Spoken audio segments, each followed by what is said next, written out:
Nice to meet you. My name's Rebecca and today I will be critiquing The Housemaid, if you'd let me. It's a bit of a beaten horse by now, I would imagine. I don't know, I don't have TikTok and I try not to indulge in social media all the time. And a majority of my social media is just memes. So I don't really see much of like movie stuff, really. So I don't know like the general consensus. I did look online just now and see that The Housemaid was considered a hit. It was probably the worst movie, one of the worst movies I've ever seen. Honestly, it was so bad that it was good. So a New Year's resolution of mine this year was to enjoy my own company a bit more. So I decided that the local cinema does $8 tickets for members on Tuesdays. So I have been going to the cinema on Tuesdays, and the first movie that I ever watched by myself was The Housemaid. This was a big dilemma for me because, if you know me, which you don't, I like to go to the movies with people and I like to talk during the movies. I'm completely insufferable and I'm very well aware of that. I like to quote movies. I can quote all of Scooby-Doo and all of Cat in the Hat. Like, I'm really insufferable, and if there is any sort of critique with a movie, I'll say some stupid smart line and it's just ridiculous. So I went on this movie by myself and I was just like saying the most insane funny things ever, and there was no one to talk to it about. So I was like, I've been thinking about doing this for a while. I watched the movie in January and it's now April 20th. Salutations for those who celebrate. Is it salutations? Congratulations to those who celebrate. Anyways, so it's now April and it's still in the back of my mind, like I kind of wish I made this video, so I'm going to make it. So what I'm planning on doing is essentially to watch the movie again. I have acquired the movie under suspicious circumstances, so I will be watching the movie and writing little notes and dot points on critiques that I have about the movie, while also including pictures that I'm going to take off my TV. Don't judge me, okay? So it's very underground. It's very not modern. I'm not very techie, so bear with me. Also bear in mind, okay, I don't have any sort of film or media training, as in I have never immersed myself into directing or like any sort of creative. I'm a nurse, so take this with a grain of salt. I really don't know what I'm talking about. This is just my opinion on someone who really enjoys movies and someone who enjoys critiquing people and telling people when they're wrong. So have fun. Yeah. So my plan right now is this little introduction, and then what I will be doing is watching my movie, writing down notes, taking pictures so that when I talk about the notes, you guys can understand what I'm talking about. And yeah, then possibly reading the book as well, because I have the book and I have certain inklings on some acting choices which I'm sure were portrayed in the book better to the acting. We'll get into it, okay, when the time comes. So let's get down to it, okay? Yay, that was good. I'm really bad at talking, so I'm really glad that this went through good. Yay. Hello. Just before we get into the critique, I decided on something different as I was filming it. So it's a bit different to the introduction that I described.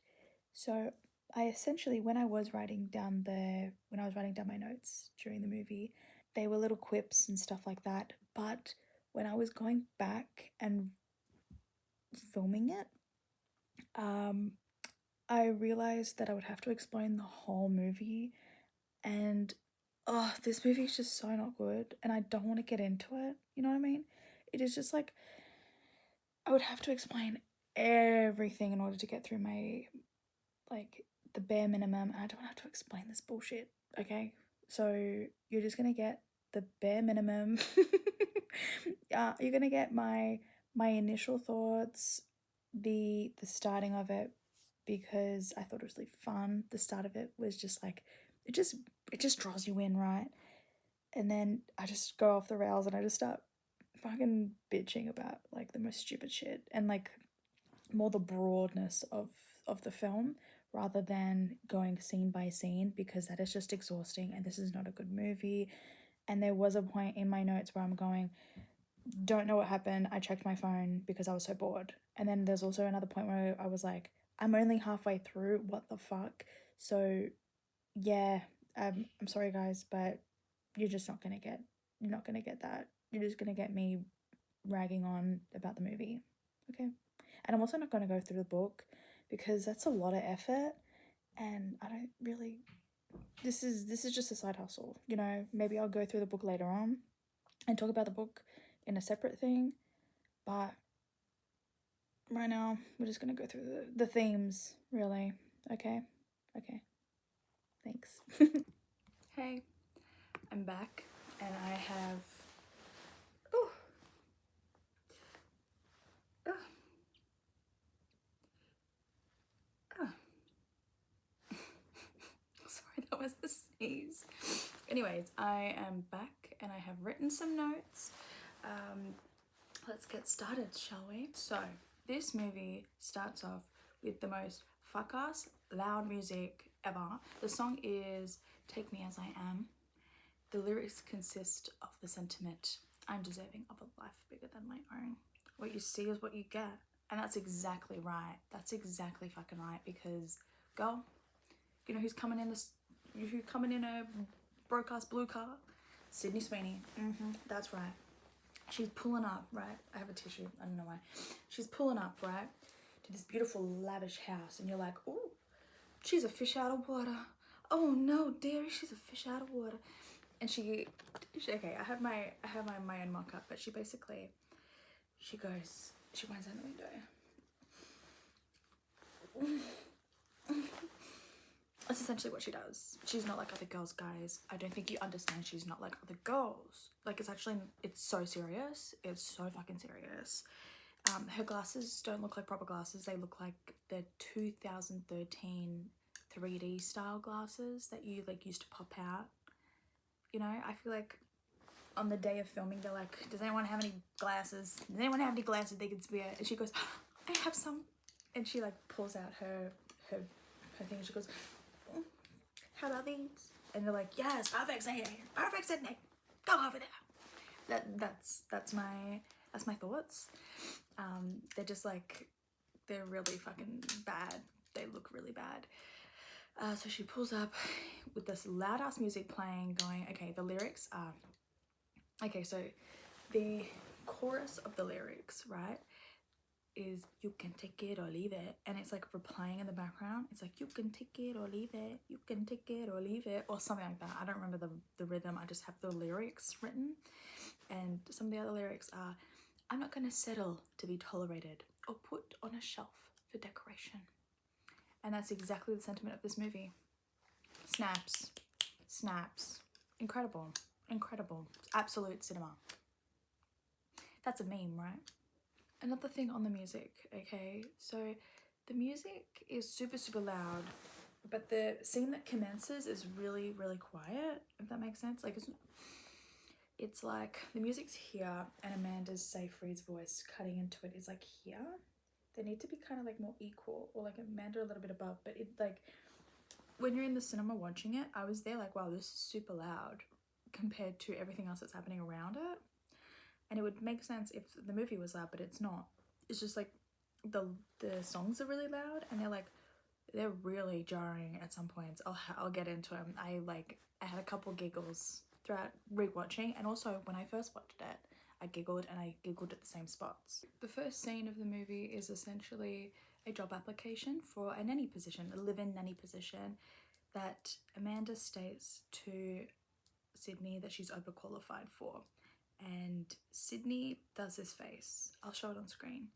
But it's essentially, it is, you can see the scene, and you can, when you're watching it, you go, I know for a fact that in the book there is a scene going like, I can't believe I said that, or I can't believe she, like, oh, she's gonna figure it out. You know what I mean? Like, let me say this a bit more cleaner.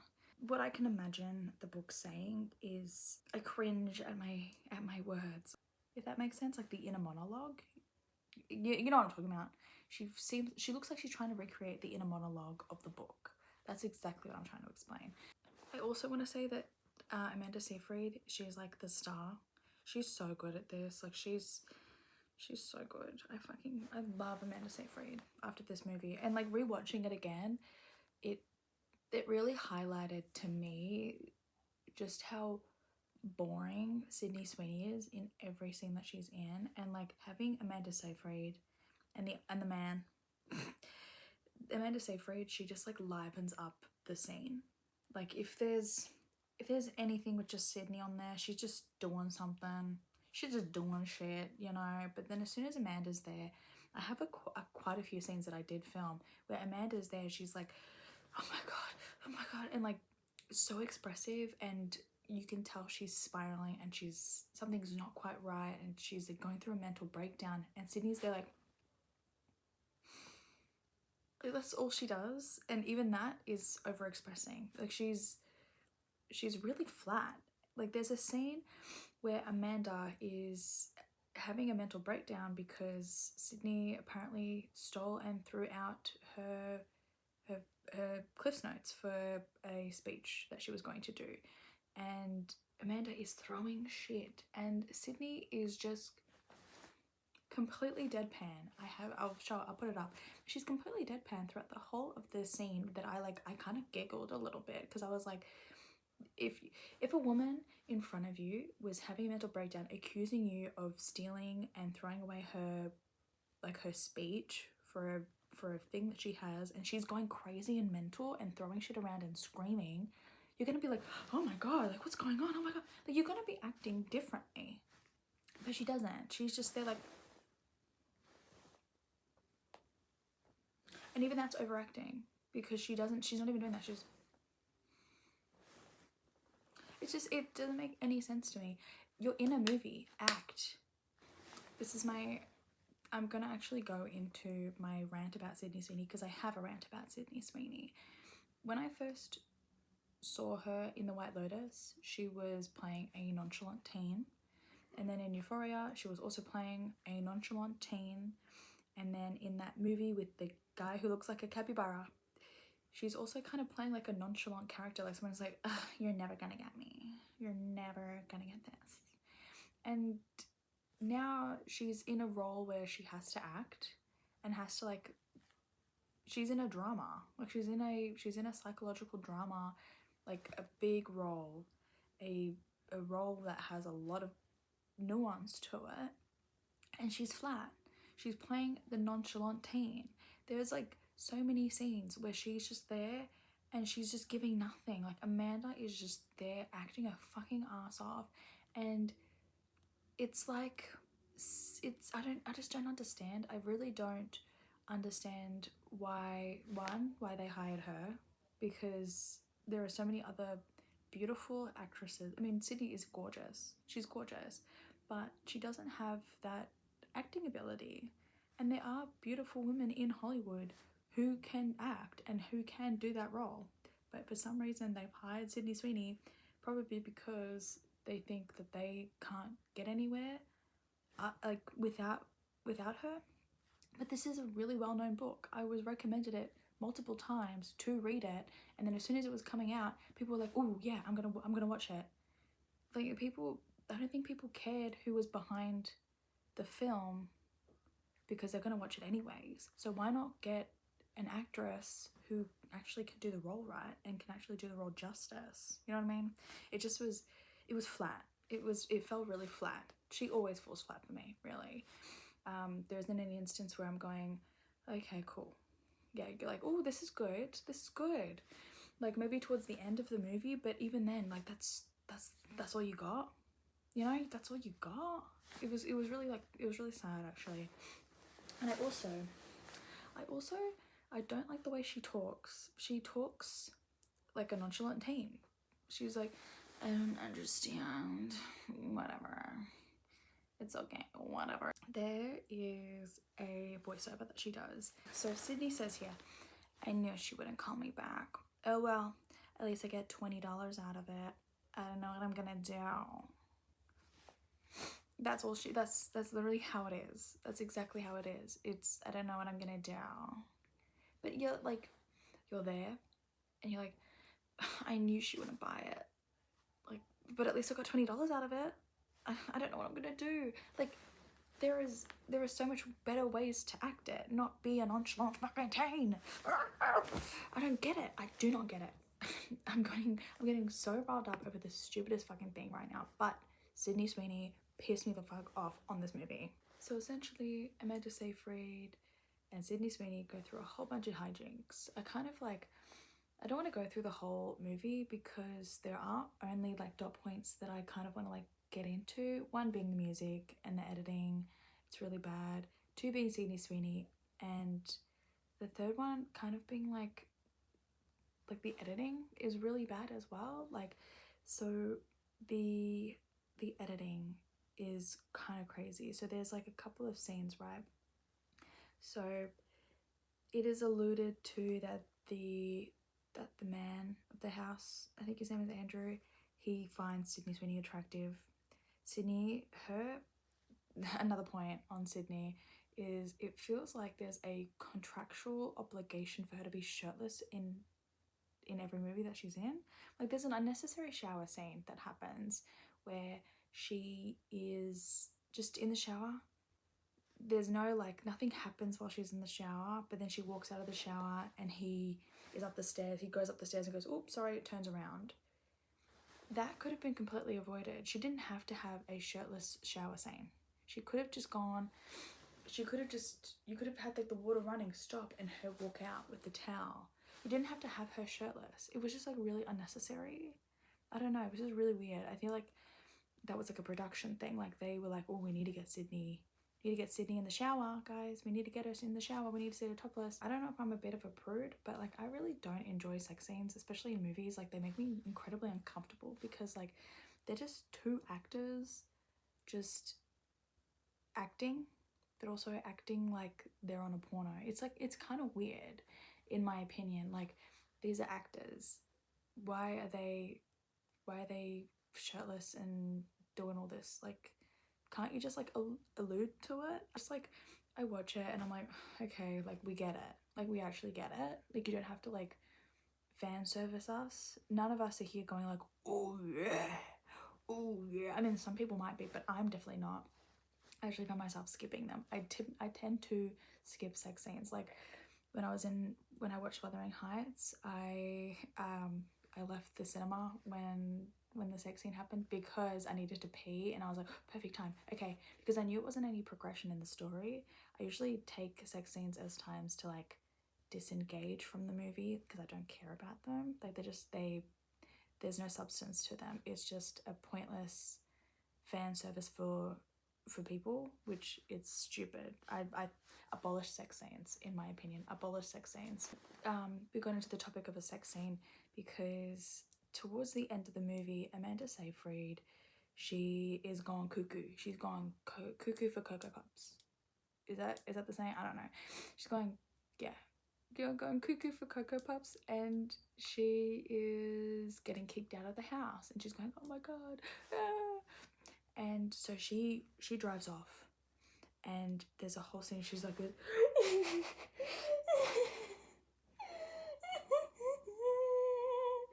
and immediately sex scene.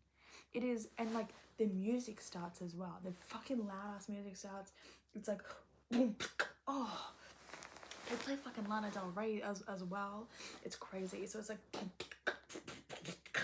and she's there like, she has to take her shirt off, of course, but there's a sex scene going on and it's so like, what the fuck? Like it it's so out of place. Like this woman, it went from sobbing crying to then like sexy time. Ooh, my pony. It's ridiculous. It really is. And there's another scene where the whole cinema laughed their heads off because Cinnamon Girl by Lana Del Rey started playing. It was ridiculous. It was absolutely ridiculous.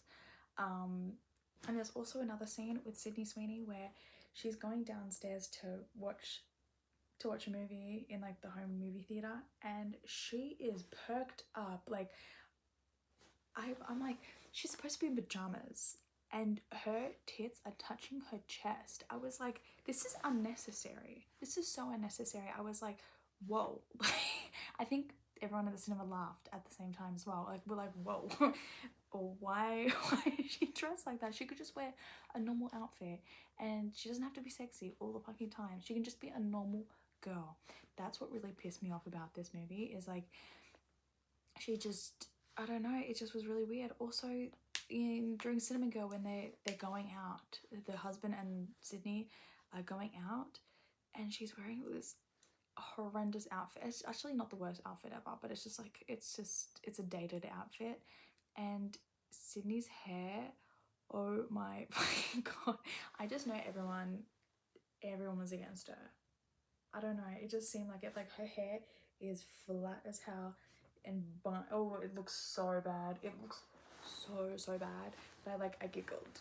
You know, it was very entertaining for me. That's why I like this movie, because it's so bad it's good, because I'm there like, oh, this is bad, but also because what the fuck, like what the actual fuck. So I want to talk about the groundskeeper, because he kind of has nothing to do with the movie. Like he comes in, he's an ominous character, you know, but he doesn't really add much. You could completely get rid of him and not have him in, and nothing would change in the plot. The only thing that would change would be when Sydney Sweeney turns around and sees him and drops the plates, but she could also like just be clumsy and like drop the plates anyways. They could have been a bit more creative with that, but like having him in the movie was super unnecessary, because he's just like a red herring. The whole time he's a red herring. So you're going like, what's his deal? But there's nothing. It's really fucking weird. I would also like to, like, my final point be kind of like the final sentiment of the movie being that this crazy woman is actually been driven crazy by a man, to blaming Amanda the whole time, being like, oh, crazy bitch, to then having it be turned around and be the guy all along. Like, I really enjoyed the second half of the story when Amanda was explaining herself and you could like see the descent. I really enjoyed that, and I thought that she was really good at acting. But I thought it was a little bit cheap, if that makes sense. Like it feels cheap, you know. Oh, the man was crazy the whole time, but also there isn't any signs really. I don't know, it was just, it fell a little bit flat, because there were all these red herrings, like Amanda Seyfried not taking her pills, and that weird scene in the bathroom where she's holding a bloody mirror. That was weird, because you get no conclusion on that. You don't know what really is going on, because he's supposed to be the bad guy, but everything points to her being the bad guy, until it doesn't, and then it makes no sense. It's just really weird and really confusing. Maybe I've missed something. Maybe I'm really stupid. That's probably the case. I'm probably really stupid. It kind of like, when you're walking out of there, you kind of remember the movie and you're going, but wasn't that, like there's a part where the friend of Amanda is going, oh, are you the new maid? And that makes no sense, because when Amanda is explaining herself later, she only hires Sydney. She doesn't test out other girls, she just hires Sydney. So what do you mean another maid? Like, that makes no sense. And they're constantly alluding to previous people, but then when Amanda is going, explaining herself, it seems that Sydney is the first person that she hires, And so you're like, what? Doesn't that doesn't really check out? That's kind of weird. And yeah, it just, the whole like everyone bitching about her and like, you know, all the psychiatric stuff, it seems really cheap. You're putting a spin on something that is very real, where, you know, women do have mental health issues, and they're not being medicated by their husbands to commit that. You know, I feel like it was kind of like, I can understand a woman being beat down until she does get driven into a craziness, but I don't know, it was kind of like, eh. Like, I'm watching it and I'm going, what the hell, sure. You know, like, sure, whatever. This doesn't have to be a real story. And also, I didn't like that they at the start, there's a bit of like a red herring as well, where Amanda Seyfried's going down the staircase with Sydney Sweeney, and she's also mentioning to Sydney Sweeney, like, oh, my husband thinks I'm gonna fall down these stairs and die one day. Like, you might as well like put my chalk at the bottom. And no one even falls down the stairs. He gets pushed off the railing and then he hits himself a couple times, like in the well of the stairs, but he doesn't actually fall down the stairs. So it makes no sense to me why they would even allude to that, because it doesn't actually happen. It doesn't happen to one of the girls. It doesn't even happen to him. He just fucking falls down the well. It's kind of stupid, you know? I was kind of expecting that to happen and it didn't, and I thought that was silly, you know? I thought that was silly. What they could have done is had, you know, while the whole fighting scene at the end, he pushes one of them down the stairs and one of them goes down, and then he thinks that they're dead. And so then he's going off looking for the other one, and then the other one gets up. You know, it could have been something fun like that. Like, she didn't actually die, but then he dies falling down the well of the stairs and actually falling down the stairs. I don't know. That was just a bit stupid. Anyways, it is 12 and I'm tired and I don't want to think about this movie anymore. I'm glad that I've talked about it because I don't ever want to talk about it again. Okay, I'm gonna edit this and then try and upload it. I don't know what the uploading thing is like. I know that it takes fucking forever. So let's see. But thank you for watching. Hopefully I'll see you around sometime. I would like to do this a bit more. Like, watch a movie, kind of do a little like ding ding ding ding ding, and then like talk about it, because that's quite fun. I quite like doing that. I like doing that. So yeah, let's see. Thank you.